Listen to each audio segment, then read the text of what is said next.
Ara farem una mica més, també una cosa molt personal, de com entenc la política. A vegades parlem que si dretes o esquerres, i la dividim així.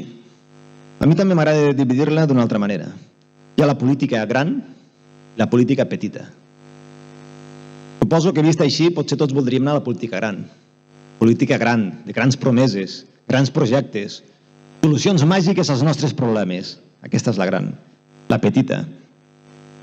Petites promeses, petits projectes, solucions concretes a problemes concrets.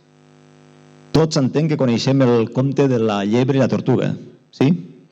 La llebre representaria aquesta política gran, aquesta política que es creu superior a la resta. Passes grans però insegures. En canvi, la tortuga ens representaria aquesta política humil. Passes curtes però segures. Aquesta és la política que jo crec, la política petita.